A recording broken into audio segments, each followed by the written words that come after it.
en cuanto a materiales sobre el tema del pueblo gitano, la Universidad de Alicante tuvo el privilegio de tener la primera y hasta ese momento única cátedra de cultura gitana, que bueno, fue un proyecto que se llevó a cabo desde la Universidad de Alicante con el gobierno de la Generalitat Valenciana en la época del gobierno tripartito, pero que con el cambio de gobierno se cerró la cátedra, ¿sí? Se decidió que no continuaba más, pero la universidad sigue teniendo la página web de la Cátedra de Cultura Gitana, donde podéis encontrar materiales audiovisuales, donde podéis encontrar además un proyecto que para mí es absolutamente querible y que es el A1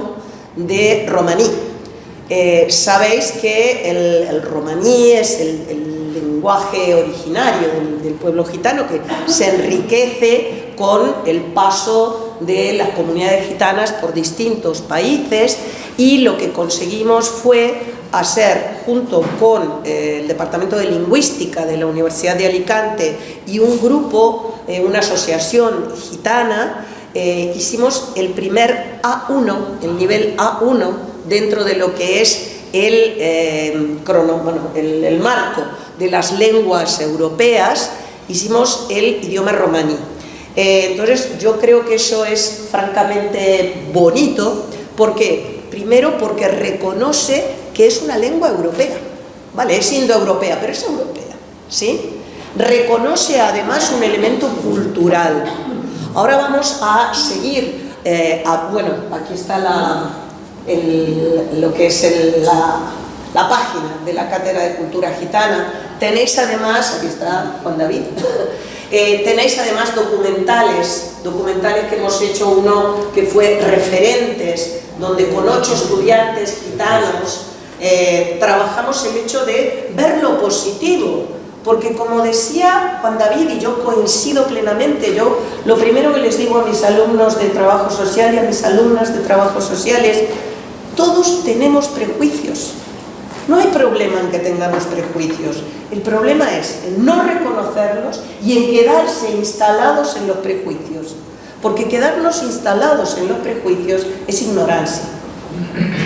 Entonces, ese es el tema sobre el que tenemos que trabajar. Cuando yo decía, bueno, cuando decíamos, ¿no?, esto de prejuicios tenemos todos, cuando a mí me nombraron directora de la Cátedra de Cultura Gitana, compañeros míos, profesores, me decían: ¿y qué vas a hacer? ¿Seminario de malacatones y fragonetas?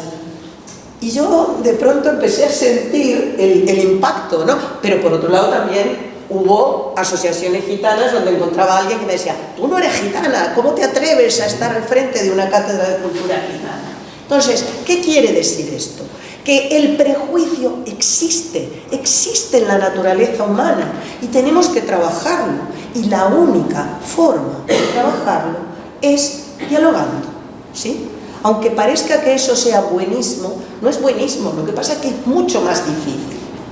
A mí hay una cosa que siempre me quedó clara: las dictaduras avanzan mucho más rápido, porque no le tienen que consultar nada a nadie, ¿sí? Directamente, imponen, ¿sí? ¿Qué es más fácil? Si yo os digo: vamos a decidir ahora si hacemos un intervalo o seguimos, o seguro que tardamos mucho más decidiendo algo. Yo siempre digo lo mismo, ¿no? La fecha de examen. Si hay que cambiar una fecha de examen, no, porque yo ese día, no, porque yo... Se te monta allí un cirio que estás 4 días hasta que deciden la fecha del examen. Ahora, si tú dices, el examen es este día, y el que no viene pierde la asignatura, ya está, ¿sí? Entonces, hay algo que a mí me parece muy importante que dijo Juan David, y es: el conflicto, y lo vamos a ver, es consustancial a la naturaleza humana. El problema no es el conflicto, el problema es la negación del conflicto. El conflicto hay que gestionarlo, y cuando digo gestionarlo, ojo, que eso no significa que el conflicto se solucione. Hay conflictos que siguen existiendo y van a seguir estando presentes, ¿Por qué? Porque cada uno nos vamos a seguir refugiando en aquello que creemos y que entendemos. Pero tenemos que aprender a gestionarlo y aprender a gestionarlo para convivir, ¿sí? Yo creo que ese es el elemento clave y un poco lo que nosotros nos habíamos planteado con la idea de nuestra participación en el curso. A mí lo que me gustaría es plantearnos, ¿se pueden generar espacios de convivencia en un mundo atravesado por la diversidad? No, porque yo tengo 63 años, ¿sí? Yo fui a colegio de monjas. Yo llegaba, todas éramos niñas, todas iguales, ¿sí? Con una educación muy estructurada. ¿Ahí qué diversidad? ¿No había diversidad? No había, es una forma de decir, ¿no? Se ocultaba cualquier tipo de diversidad. Todos estábamos uniformados, ¿sí? ¿Cómo hacemos para lograr que esa convivencia se genere en un mundo que ahora está totalmente atravesado por la diversidad? Totalmente. ¿Quién es el responsable de la convivencia y la cohesión social? Hay algo que a mí me parece muy importante. ¿Cuántos sois maestros, maestras? Bueno, tenemos una amplia mayoría. ¿Cuántos sois padres o madres? Además de maestro, bueno, claro. Pero que venís en representación de AMPAs o... Bueno, ¿quién es el responsable de la convivencia? ¿Quién? Los centros escolares, los padres, toda la comunidad educativa y social, al final somos todos. Toda la comunidad educativa y social. ¿Quién da más? ¿Estáis todos de acuerdo?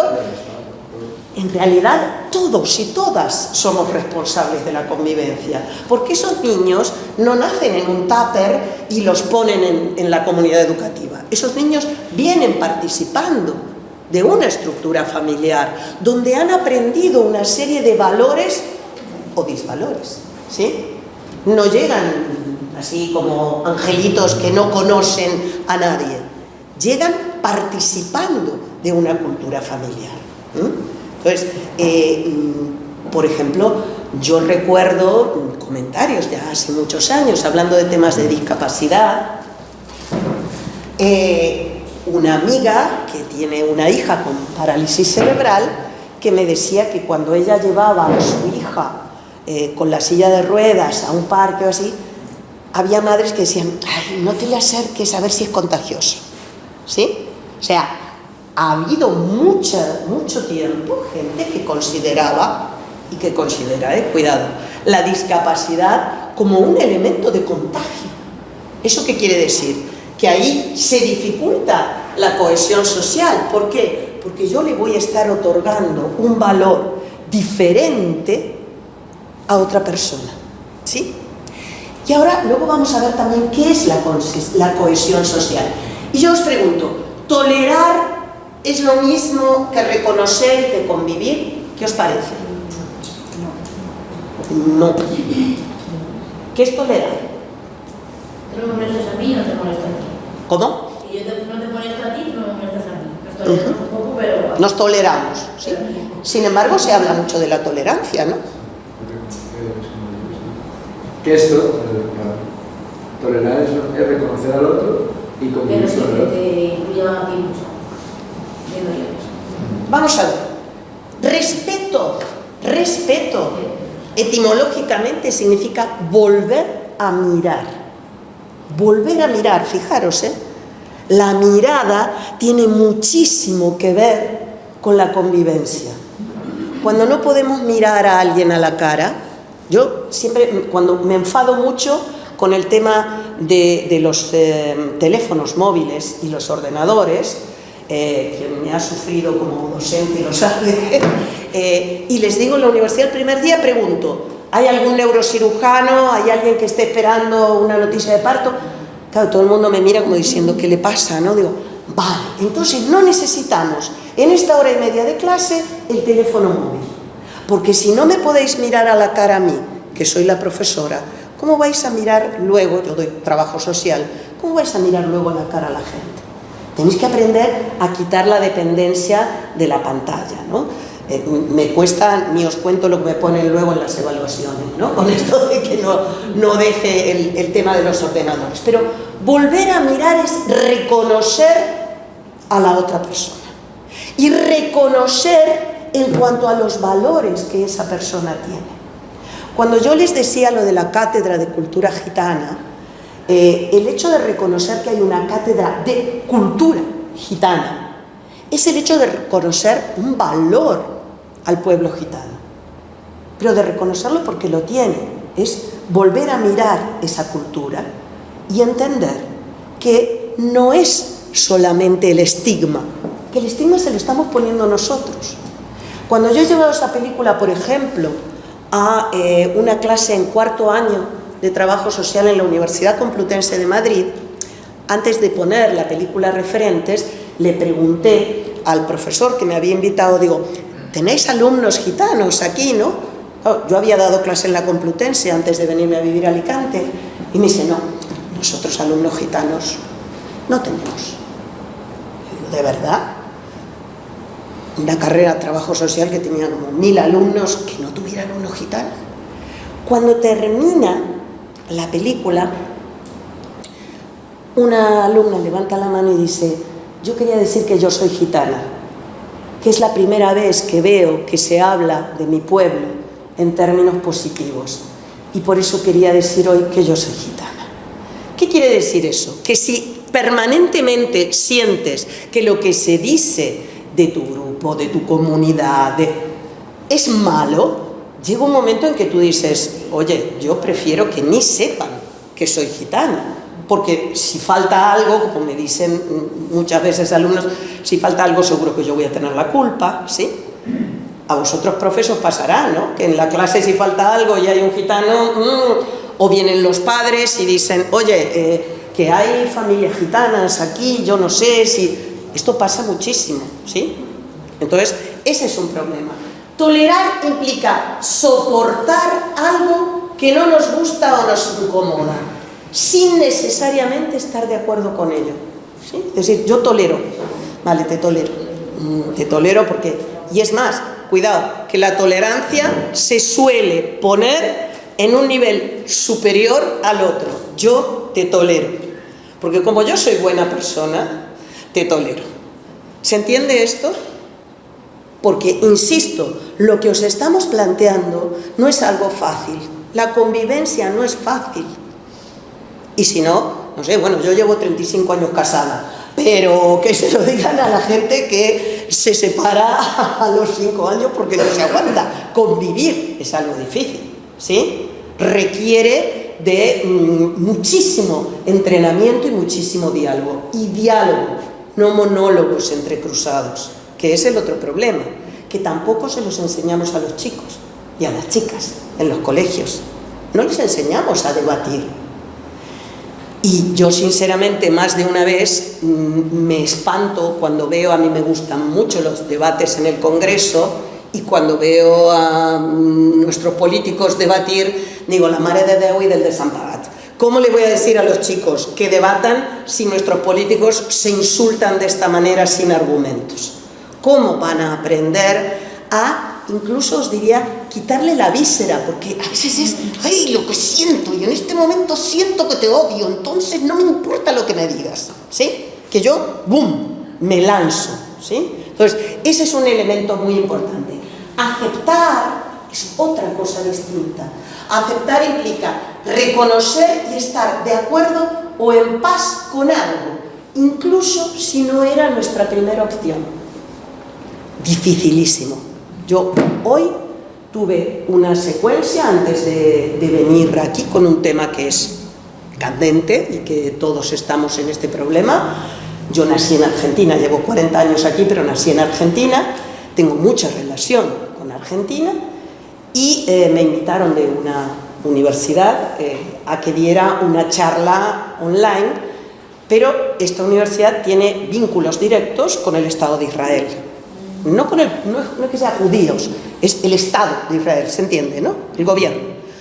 Entonces yo dije que lo sentía, pero que yo estaba en este momento dentro de la universidad en un movimiento que está boicoteando, si se puede decir así, a otras universidades que están trabajando apoyando al Estado de Israel.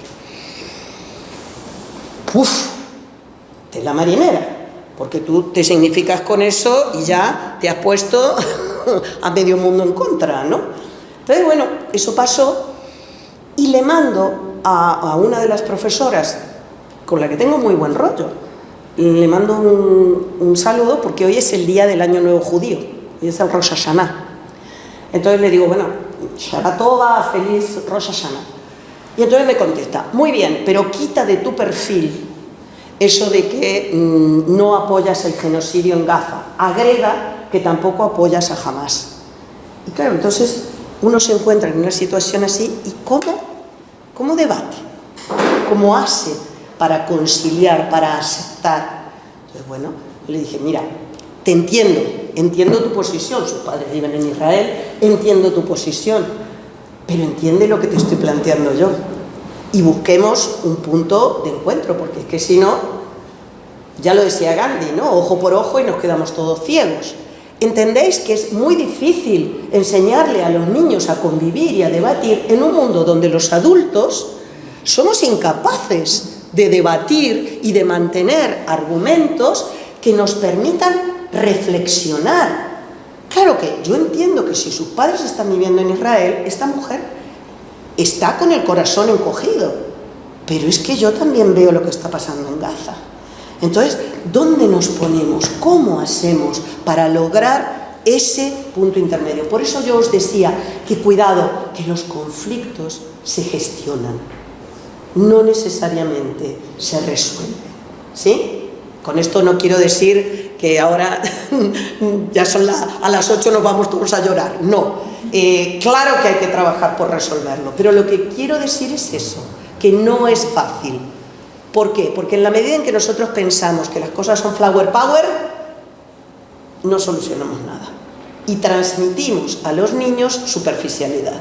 Y no podemos transmitir superficialidad. Es necesario, yo creo que el peor error que hemos cometido es quitar filosofía dentro de la educación. Y realmente la filosofía ayuda a entender muchísimas cosas, ¿no? Y la hemos amputado. ¿Qué dice Miguelito? ¿Qué le dice a Mafalda? Comprensión y respeto. Eso es lo importante para convivir con los demás. Y sobre todo, ¿sabes qué? No creer que uno es mejor que nadie. Claro, empezar esto, ¿no? A enseñárselos a los chicos de pequeños. Esto es muy complicado y difícil. Hay un autor que yo os recomiendo, que es Echeverría, que es un sacerdote jesuita vasco, que está en la Universidad de Deusto, que habla del tema del respeto y del no valor que se atribuye a algunas personas. ¿Por qué? No respetamos aquello a lo que no le asignamos valor, o creemos que está por debajo de nosotros, ¿sí?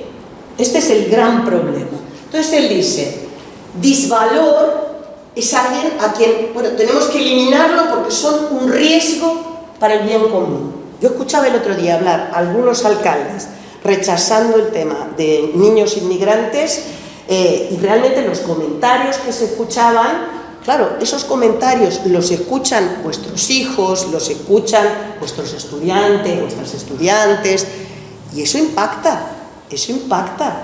Los medios de comunicación son claramente responsables también. Entonces, eso es una caja de resonancia que está permanentemente. ¿Qué hacemos? ¿Les prohibimos a los niños la televisión? No podemos prohibir la televisión, porque además, aunque hoy por hoy no es la televisión, hoy por hoy son las redes, ¿sí? ¿Cómo hacemos con el tema de las redes? Pues explicar, sentarse y decir, ¿tú estás viendo lo que dice? ¿Tú estás viendo lo que dice? ¿Lo entiendes? ¿Por qué dice esto, no? El aterrizar los conocimientos. Ser un no valor es carecer de capacidades o recursos que nos interesan. Fijaros, las personas mayores, ¿cómo se llaman los jubilados? ¿Clases? Pasivas. Fijaros, ahí tenéis otra determinación que hace la sociedad, donde lo importante es el valor productivo. El no valor es que el que no produce no vale, no vale. Y nuestra sociedad está muy estructurada en eso.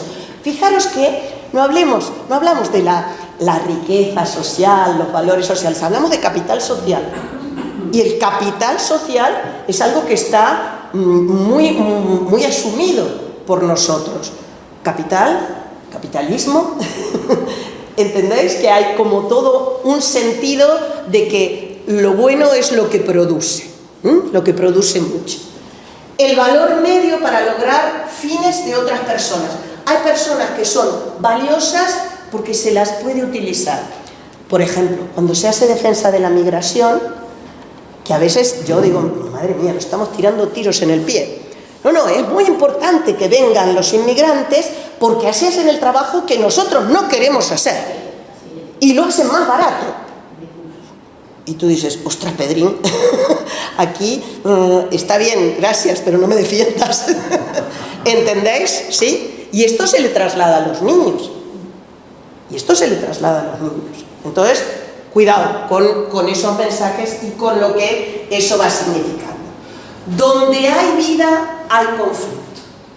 ¿Por qué? Porque hay diversidad de miradas. Y las cosas no son solo como son, sino como las vemos. Están las gafas LGTBIQ+, todo lo que nos explicó Juan David. Están las gafas gitanas, ¿sí? Porque, claro, yo a veces los alumnos gitanos venían y me planteaban cosas y yo decía, pero escucha, pero estás en la universidad, tú tienes que sentirte como que ya estás en la universidad. Dice, Clarisa, si viene un profesor y me dice que para saber bien las normas del Código Penal lo que tengo que hacer es preguntarle a un gitano porque son los que más puestos están, estas son cosas que se dicen en la universidad, ¿sí? Y que escuchan. Dice, si yo en las clases de trabajo social solo escucho hablar de pueblo gitano diciendo colectivo marginal, que viven en situaciones de pobreza. ¿Cuántas veces has escuchado en la universidad que te habláramos de la cultura gitana? Pocas.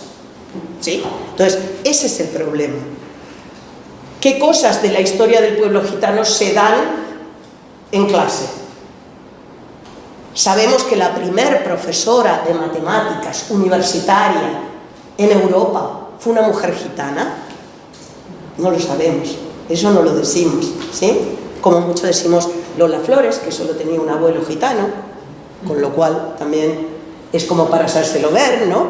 Que es a qué llamamos gitano, a lo que reconocemos como gitano, al estereotipo que tenemos de lo gitano, ¿sí? Hay mujeres andaluzas muy morenas que la gente puede creer que son las de Julio Romero de Torres, dice, no, esta es gitana y resulta que no es gitana, ¿sí? Entonces tenemos esa preconcepción y ese es nuestro problema. Que hay miradas que tienen que ver con el feminismo, las gafas violetas, ¿no? Que nos planteamos una realidad diferente. Entonces, ¿cuál es el efecto? El gran problema es la diferencia entre las D. Yo siempre digo, ¿no? Sabéis que hay una gran diferencia entre los que apoyan, ¿habéis oído la denominación diversidad funcional? Sí. ¿A qué se refiere la diversidad funcional? Como persona que tiene otro tipo de funcionalidades que no tiene la gente normativa, digamos. Es para hablar de la discapacidad, ¿no? Bien, entonces decimos diversidad funcional. Yo siempre digo que el problema no está en llamar discapacidad o llamar diversidad funcional. Sí, son dos diferentes. El gran problema está en la discriminación. Esa es la que verdaderamente fastidia. El problema no es que un niño tenga una discapacidad, porque la tiene. Es decir, yo si me saco las lentillas, camino en braille, porque tengo 8 dioptrías en cada ojo, sumadas 20.000 cosas más. Entonces, el problema no es que yo no veo distinto, yo no veo, ¿sí? El problema es que a mí me discriminen por no ver. El problema es que, por ejemplo, un niño que va en silla de ruedas no tenga acceso a un aula porque no hay ascensor. Y entonces todos los compañeritos tienen que ir a una determinada aula, con lo cual están diciéndole a ese niño, Todos tenemos que venir al aula de abajo porque tú no puedes subir. Eso es discriminación, ¿sí? Ya sé que los edificios son viejos, que no hay presupuesto, pero ¿entendéis a lo que me voy refiriendo, ¿no? Ese es el tema. ¿Cómo entendemos esos campos? Y en medio de todo esto decimos, ¿y qué es la inclusión social? ¿Qué es inclusión social? La definición académica es actitud, tendencia o política de integrar a todas las personas en la sociedad. ¿Conocéis aquello de que el papel lo aguanta todo, no? Esto es un claro ejemplo. Todos juntos, unidos, falta que saquemos velas y cantemos Kumbaya. Con el objetivo de que éstas puedan participar y contribuir en ella y beneficiarse en este proceso. Bien, aquí hay un gran problema. ¿Quién? Es lo que se llama el dilema de la inclusión. ¿Quién incluye y a qué incluye? Este es el gran debate. ¿A qué incluimos? Nosotros, trabajando en ELDA con familias gitanas, hicimos una formación desde la universidad y formamos gente que iba a liderar talleres, y era gente gitana. Entonces estábamos un día diciendo, no, porque vosotros tenéis que motivar que la gente venga a los talleres, porque así vamos a ver todo el tema de la inclusión y tal. Y de pronto levanta la mano una de las chicas y dice, perdón, hay unos castellanos, sabéis que los gitanos a veces llaman payos o castellanos, hay unos castellanos en mi barrio que les gustaría, que esto les vendría bien para sentirse incluidos. ¿Los podemos invitar?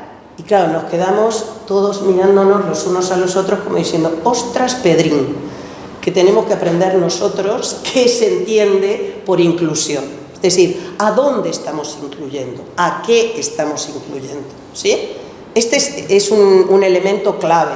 Cuando Juanda os contaba esto de los hospitales, ¿no? Que, claro, él tiene 37 sobrinos nietos y además no es una exageración, es así. Entonces, te toca en el hospital con una familia gitana y tienes un mogollón de gente, ¿no? Bueno, yo trabajo en temas de gerontología. Sabéis que el tema estrella es la soledad no deseada. La gente que se muere sola o que está en un hospital y nadie la va a visitar, pues en el pueblo gitano esto es un valor. Sin embargo, socialmente no está reconocido, no lo reconocemos. No les enseñamos a nuestros niños en las escuelas, fijaros qué importante, ¿no? El valor del pueblo gitano, cómo se cuidan, cómo tienen ese valor de la familia, cómo... Esto no lo reconocemos como un valor. ¿Me equivoco? Contradecime, que no hay problema. Entonces, claro, esto es realmente un problema. Hay un discurso teórico de la inclusión que parte de reconocer que hay un colectivo que está excluido, uno o varios, ¿sí? Esto que hablaba, claro, yo me acuerdo, mi marido que tiene 70 años siempre me dice, ¿no? Cuando yo empiezo con lo del LGTBIQ+, me dice, yo me quedé en las primeras letras del abecedario, dice, esto ya me supera, ¿no? No sé por dónde van ya de tantas letras, pero claro, ante esta diversidad hay que realmente estar motivado para generar ya no una inclusión, sino un concepto de ciudadanía diversa. Y es muy difícil, porque estamos acostumbrados a lo identitario, totalmente acostumbrados a lo identitario, desde chiquititos, ¿sí? Esto, como dice Serrat, con la leche templada nos van metiendo las distintas formas de entender, y nuestros niños es así. Y nosotros hacemos eso, reproducimos esos modelos, ¿sí? Entonces, ¿a dónde se incluye? ¿Quién incluye? Incluye el mismo sistema que excluye. Fijaros, esto es paradójico, ¿sí? Tenemos una escuela donde los niños entran según la edad y están todos metidos al mismo tiempo. No interesa si un niño está más desarrollado intelectualmente o otro necesita más tiempo, todos por edad van cronológicamente. Ahora tenemos el lío, ¿no? Si valenciano o castellano, tenemos allí montada la de Dios. Separamos y etiquetamos permanentemente. La etiqueta es un elemento clave en nuestra sociedad. Esto nos pasa en las familias, nos pasa en las escuelas, nos pasa en los trabajos. Y ese es un problema que limita la posibilidad de cohesión social. Ante todo esto hablamos del principio de igualdad. Claro, el principio de igualdad. Somos todos iguales. ¿Somos todos iguales?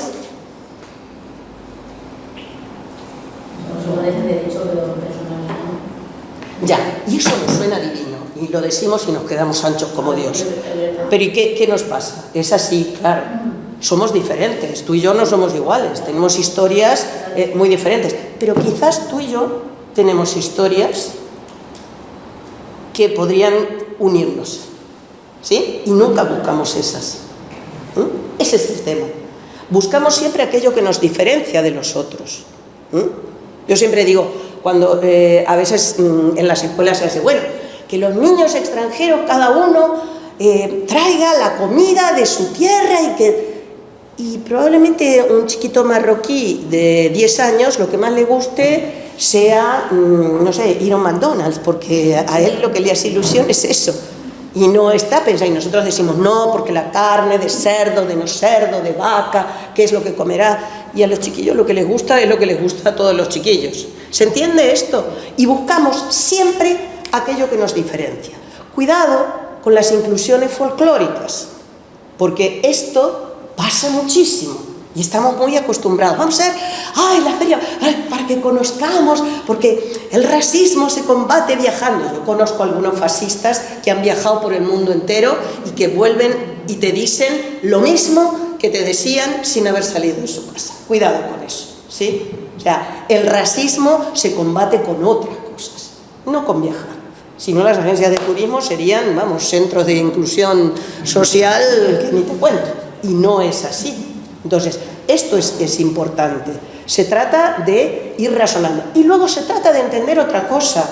Y vuelvo al tema que planteaba Juan David, el de la homogeneidad y la heterogeneidad. A mí cuando me hablan de los argentinos, vale, pero yo no soy así. Conozco mucho de lo que tú me dices, pero yo no soy así. Y cuando me hablan de los alicantinos en Madrid, yo viví 10 años en Madrid, ni os cuento. Entonces, si todos nos movemos por estereotipos, lo tenemos muy, muy complicado para convivir. Porque es permanente. Yo siempre me acuerdo, el primer día que llegué a un proyecto europeo, a Bruselas, llegamos una abogada de La Rioja y yo, íbamos a un proyecto sobre discapacidad. Entonces llegamos, había alemanes, polacos, belgas, parece un chiste esto, ¿no? Ni un belga, un polaco. Y ni bien llegamos, lo primero que nos dicen es, bueno, nuestras amigas españolas van a sufrir porque no van a poder hacer la siesta hoy.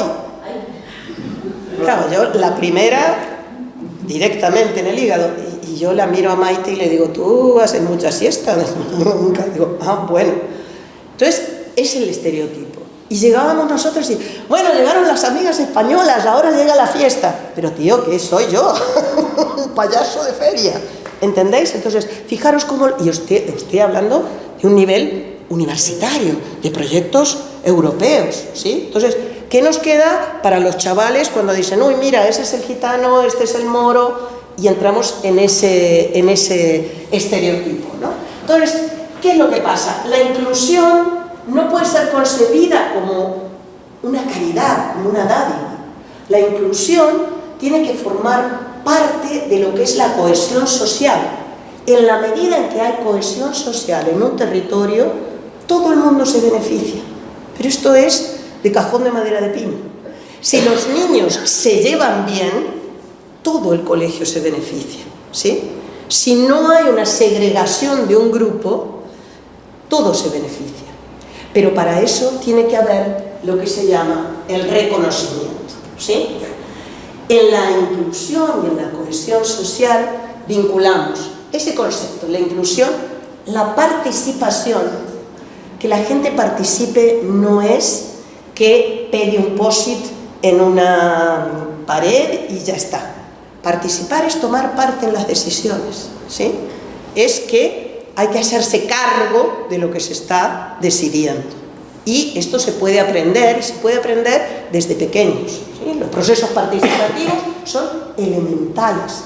¿Por qué? Porque si no, y no se resuelven, perdonadme, con esta cosa también tan folclórica, de llevar a los niños un día al consejo de gobierno y que jueguen a que son concejales.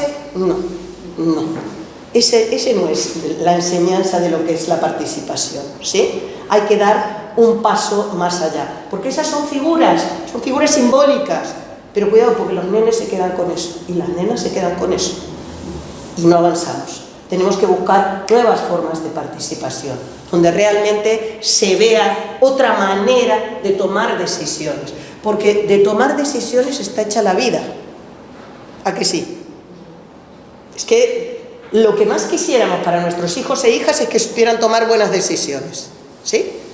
Tantísimas veces pensamos, madre, da igual, ya está, ya la fastidió, ha tomado una mala decisión, ¿sí? Entonces, aprender a decidir tiene que ver también con aprender a participar. Es un elemento clave. La intervención, y en esto estamos padres, madres, profesores, profesoras. ¿Cómo intervenimos? ¿Cómo intervenimos? Porque a veces seguimos repitiendo las mismas formas que no nos dan resultado.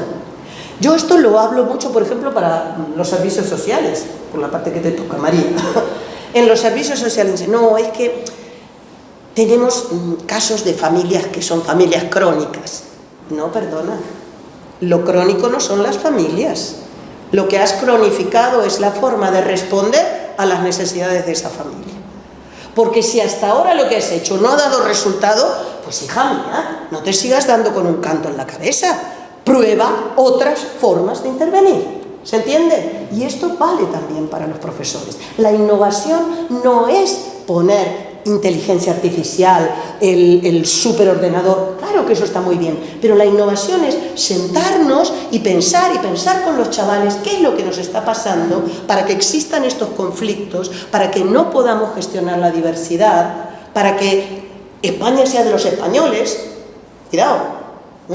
Cuidado porque el nivel de, no quiero decir derechización, quiero decir de fascistización en la gente joven asusta, de machismo, de chavales jovencitos, chavales adolescentes que consideran que las niñas, vamos, y de niñas que creen que el malote de la clase es el que más las quiere. Entonces, vamos, yo tengo una exdoctoranda que su tesis doctoral la hizo sobre violencia de género y trabajó en institutos y venían, bueno, era alucinante ver el resultado de cómo las chavalas decían, bueno, no, es que me controla el teléfono porque me quiere, es que... Y esto se nos está pasando por delante, ¿eh? Se nos está pasando por delante. Y además, fijaros, cuando daba Juanda los datos del 90% de bullying de psicológico, cuidado, porque ese es el 90% psicológico, pero de ese 90% psicológico van a salir los suicidios, ¿eh?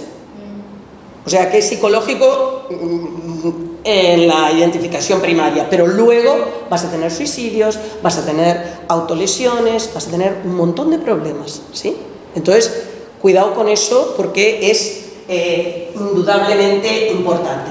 Y de nuevo, os lo digo, estoy en un máster de innovación en la universidad. Estoy hasta el moño de que pensemos que innovar solo es innovar tecnológicamente. Montessori, Paulo Freire fueron innovadores y no tenían nada que ver con la tecnología, tenían que ver con cómo entendían la educación. Entonces, ojo, que muy bien todo lo que sea tecnológico, pero no nos olvidemos de lo que es el desarrollo de la inteligencia natural y de otra cosa, la inteligencia colectiva. Enseñarles a los chicos y a las chicas a trabajar en equipo. No sabemos trabajar en equipo, no sabemos los adultos y las adultas, mal lo tienen los niños que están aprendiendo con nosotros, ¿sí? Toda nuestra enseñanza es tremendamente individualista y competitiva. ¿Es así? Entonces, no esperemos que si la enseñanza es individualista y competitiva, luego de eso surja una convivencia, porque es muy difícil de hacer. Ya os explicó el tema de la interseccionalidad sobradamente Juanda. A mí lo que me gusta siempre explicar En derechos humanos siempre nos explican que la interseccionalidad es como el cruce de carreteras.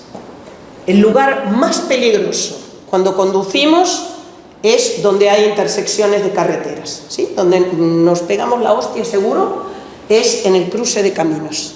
Bien, lo mismo pasa con el tema de los derechos humanos. El lugar más peligroso para los derechos humanos es donde se cruzan situaciones.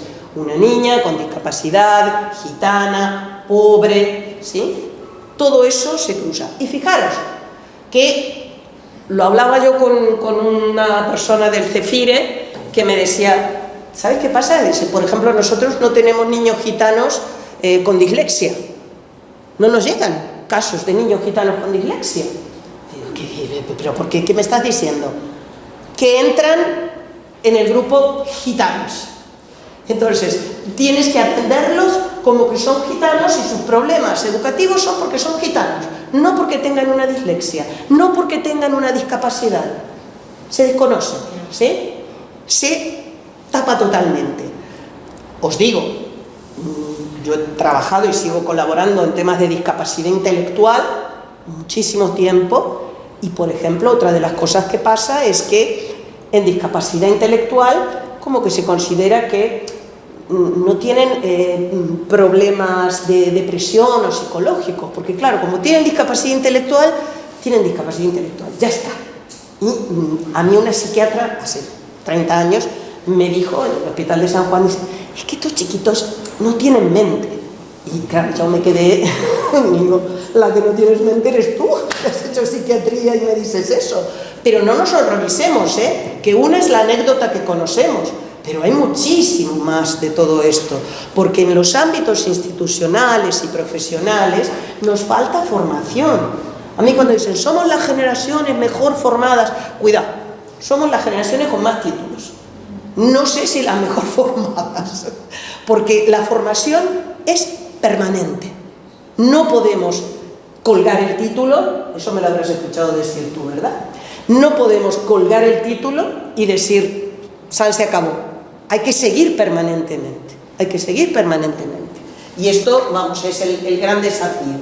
Esa interseccionalidad tiene la importancia de... la interseccionalidad es una herramienta jurídica, Kimberley era jurista y la plantea como una herramienta jurídica para definir situaciones de discriminación de las mujeres. Sale de la teoría feminista. Entonces ella dice, cuidado, que esta señora no solo la están discriminando por ser mujer, la discriminan por ser mujer, pero encima, al ser negra, la discriminan el doble. No es que suma, no, es que se potencia la discriminación. Y hay un autor que es Alex Honneth que crea lo que se llama la teoría del reconocimiento.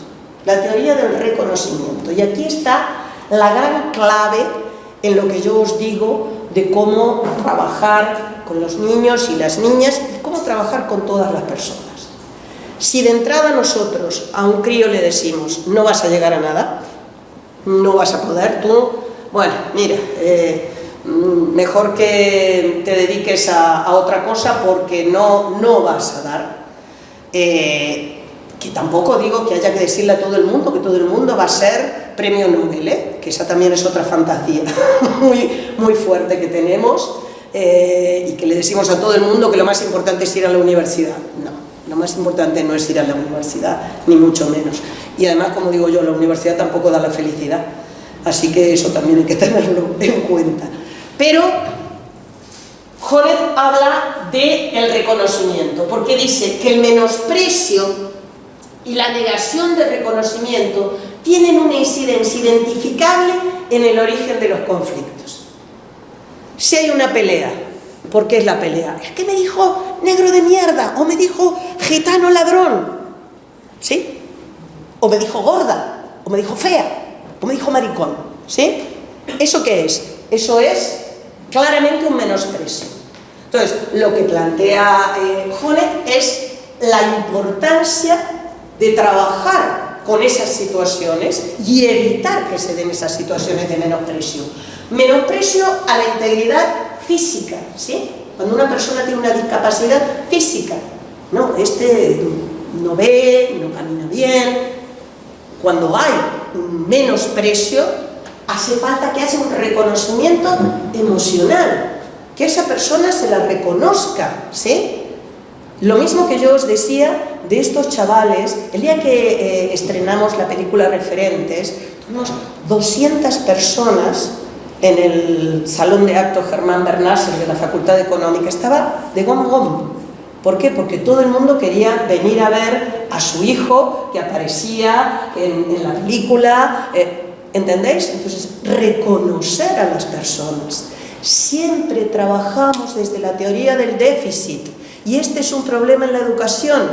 Siempre llamamos a los padres para decirles lo que los hijos hacen mal, o lo que las hijas hacen mal, pero no llamamos a los padres y a las madres para decirle, la llamamos para decirle que su hija, bueno, chapó, maravilloso.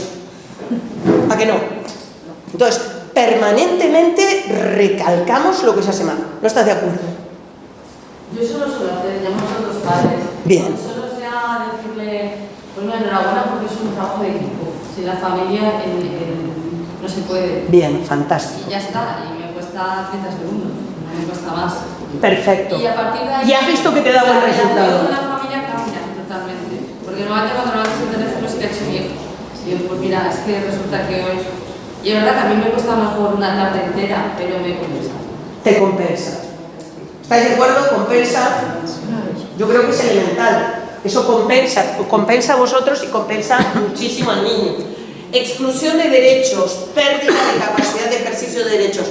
No os dais una idea de la cantidad de estudiantes gitanos y gitanas que durante el tiempo que yo fui directora de la cátedra recibí en mi despacho porque me venían a preguntar si ellos tenían derecho a las becas. Claro, siglo XXI. Uno dice, ¿cómo puede ser que piensen que no tienen? No, pero es que yo soy gitana. Y le digo, cariño, tú eres española, no hay ningún problema, ¿sí? Pero bueno, ¿me entendéis, no? Entonces, el reconocimiento cognitivo, emocional, fundamental, que las personas tengan información sobre los derechos que tienen. A veces a mí me dicen, no, es que están hay una expresión que usa una compañera mía, pero ahora no me puedo acordar cómo es, creo que la niego, la expresión, como que demasiados derechos se creen que tienen, ¿no? Digo, bueno, pero es que si se creen que tienen demasiados derechos es porque no les hemos explicado bien que cada derecho tiene un deber y no les hemos hecho una buena educación cívica, que no la tenemos que hacer solo los docentes, que tienen que hacerla también desde casa, ¿sí? Y luego, la degradación o menosprecio de los estilos de vida, reconocimiento, solidaridad y empatía. Yo he tenido que hablar con profesores que, por ejemplo, no entendían que una alumna no pudiera venir un día porque era el día de la pedida. La pedida en el pueblo gitano tiene muchísimas, bueno, son unas fiestas espectaculares, ¿eh? Os recomiendo que si tenéis algún amigo o amiga gitana, vayáis porque son una maravilla. Claro, entonces le digo, no, mira, yo te explico, esto tienes que entender que le puedes poner el examen otro día, ¿sí? Yo lo he tenido que hacer esto con alumnas que eran Bella del Foc, o que eran... ¿Por qué no podemos entender que también la cultura gitana forma parte de nuestra cultura y esta es una actividad que puede ser reconocida? ¿Sí? Cuesta, ¿no? Pero, no sé, yo tengo alumnos que son deportistas de federación de rugby o de alguna cosa y les tienes que dar el día, si es el día del examen y le coincide, son alumnos que están protegidos por eso. ¿Por qué no podemos proteger otra cultura? ¿Sí? ¿O por qué no entender lo del Ramadán? Yo he hablado con alumnas, nosotros tenemos muchas alumnas musulmanas que vienen con velo y a mí me cuesta, yo como feminista a veces me sale de ahí una cosa de decir, no entiendo por qué usas... Y claro, cuando me han dado algunas explicaciones yo digo, ¿y quién Cristo soy yo para decirle a esta niña que no se ponga un pañuelo si yo me pongo una panela para ir a la playa y me pongo... ¿Entendéis? O sea, ¿cómo llevamos esas diferencias a la convivencia? ¿Sí? sin que esto suponga pérdida de derechos, cuidado, eso me parece importante. Sheila Ben-Habib, que es una filósofa turca que está radicada hace muchísimos años en Estados Unidos, que es una teórica feminista de la Universidad de Harvard. Bueno, Trump diría que es una universidad peligrosa, pero esta mujer es una maravilla. Y entonces ella dice que la diferencia es el punto de partida para la reflexión y para la acción, ¿sí? Es un punto de partida. Critica tanto al universalismo rígido, es decir, todos somos iguales, todo, como el relativismo cultural. Rechaza las imposiciones de un universalismo que oculta las diferencias, lo que yo os decía, ¿no? Cómo trabajamos con las diferencias, que no es nada sencillo de hacer, ¿sí? Y defiende lo que ella llama el universalismo interactivo. Los derechos humanos y los principios de justicia deben interpretarse y reformularse en cada contexto cultural. Acordaros de una cosa que decía un sociólogo italiano, Antonio Gramsci, que es: todo texto tiene un contexto. Entonces hay que entender a las personas y a las circunstancias dentro del contexto. Bien, convivir con la diferencia implica reconocer al otro. ¿Sí? Esto lo que plantea la teoría del reconocimiento es: reconozcamos al otro, pero reconozcámoslo desde los aspectos positivos que tenga ese alumno, esa alumna, ¿sí? No desde lo que nos distancia, sino desde lo que nos une, ¿sí? Diálogo reflexivo, donde las voces marginalizadas puedan participar en la construcción de las normas. Si alguien está siempre afuera, cuando yo estudiaba se hablaba de la marginalidad, ahora se habla de la exclusión social. Si alguien está siempre afuera de las decisiones, afuera de los derechos, va a terminar realmente poniéndose afuera y poniéndose en contra de lo que considera que están adentro. Entonces, claro, esto hay que recambiarlo, ¿no? Se propone la idea de la democracia deliberativa. Fijaros, este es otro ejemplo. La cultura gitana no reconoce el rito gitano, ¿sí? Es decir, que una mujer que se ha casado por el rito gitano y que estuvo 50 años con su marido y tiene 9 hijos, cuando se muere el marido no tiene derecho a la pensión. En España, que el resto de Europa siempre considera que lo típico nuestro es lo gitano, ¿sí? Pensad, el Tribunal Supremo, como el Tribunal Constitucional, proclama que las uniones celebradas por el rito gitano no generan para el integrante supérstite pensión de viudedad. ¿Os dais cuenta que eso es una agresión cultural? ¿Os dais cuenta que, aunque nos parezca que no, realmente para el pueblo gitano hay un rechazo? Y además está en todas las encuestas. Los jóvenes españoles prefieren, además con todo lo que esto tiene también, con todo lo que connota, prefieren a un árabe que a un gitano, como vecino, como amigo, ¿sí? Fijaros, porque esto es importante tenerlo en cuenta. Bien, Thomas Piketty es otro autor, esto también lo dejamos, es otro autor que os recomiendo muchísimo, porque Piketty lo que plantea, él es economista, pero tiene este libro que es La historia de la igualdad, donde analiza cómo en todos los países se han ido dando los procesos de igualdad.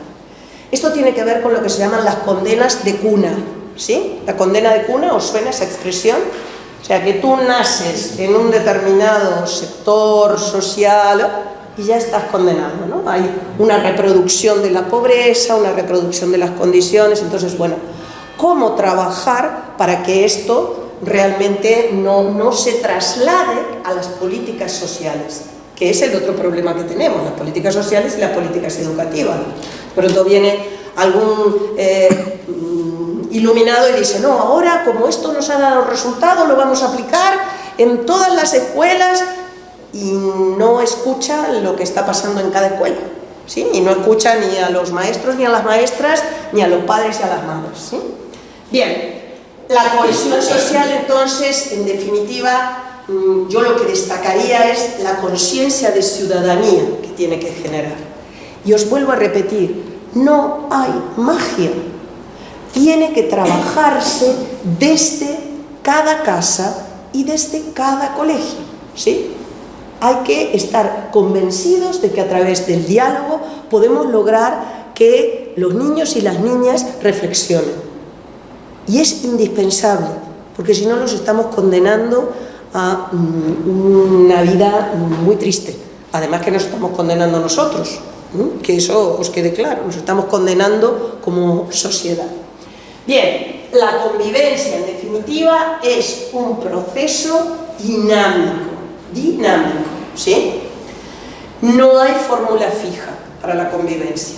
No pretendáis que de un curso se saque una herramienta mágica que vaya a solucionar los problemas de convivencia, porque cada problema de convivencia tiene origen en un contexto diferente, y eso es lo que hay que trabajar, ¿sí?